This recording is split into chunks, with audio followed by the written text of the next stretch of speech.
kábíyèsí o ọba tẹ́rẹ̀rẹ̀ kárí ayé ọba tá a mọ̀ tá ò lè mọ̀ tán ọba mi tó bá lórí ohun gbogbo.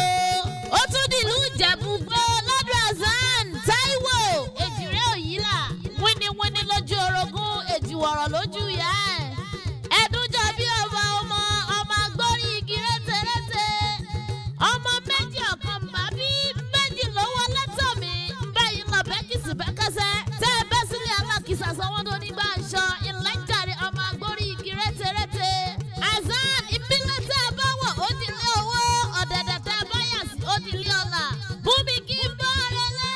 òsì yẹn mi kí n padà lẹ́yìn rẹ̀ Èjìrẹ́ máa bọ̀ lọ́dọ̀ mi o nítorí pé mo lẹ́pọ̀ ńlẹ́ bẹ́ẹ̀ lẹ́wà sí ń bẹ lọ́dẹ̀dẹ̀ mi torí ẹni máa bíbejì á ní ó ṣẹ̀wà wá. Happy birthday Hasan wàá ṣàìmọye ọdún lógún Ọlọ́run ò ní tòṣì. torí owó la fi ṣọkọ ìyàwó owó ò ní wọ́n ó rówó ṣayé ọpọlọ rẹ̀ ò ní dàrú ayé ò ní kó tán díẹ̀ ó rí bá ti ṣe bẹ́ẹ̀ ló rọ́nà gbégbà olórí ni ò ní dìrù ayé ò ní gbà ṣòkòtò ń díẹ̀ kán gbé skẹ́ẹ̀tì mi ọlá mo kí ọ jàre ọmọ wọn níjẹ̀bú òde ẹ̀sọ́ ọmọ alárẹ̀ ọmọ ojúgbé ọmọ olòlú olókòjò ọmọ olúgbà jẹ̀jìkò ọmọ odò ń gbọ́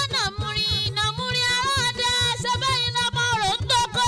èésù lé ọ̀rọ̀ àbò mẹ́fà ọmọ olúlu gbàràgbàrà ọmọ akọ̀ǹkílẹ̀ ẹ̀sán nìyí mìíràn bàbá yín ló kọ́kọ́ náwó dọ́là kó ìbò tó dé bó ìbò ló dé tán tó wọ́n ń fi pọ̀ yọyọ. Hasan mo mọ̀ pé ó ti ń rò lọ́kàn rẹ pé ta gan ló ṣerú èyí fún mi Èjìrẹ́ ìfẹ́ rẹ ẹni bí ọkàn rẹ ló kúkú bẹ léṣẹ́ wa wò AMAP Entertainment Concept Adéníkẹ́ tèmi òun ló pé kó fèròjà sáyẹyẹ ọjọ́ ìbí ìfẹ́ òun nítorí pé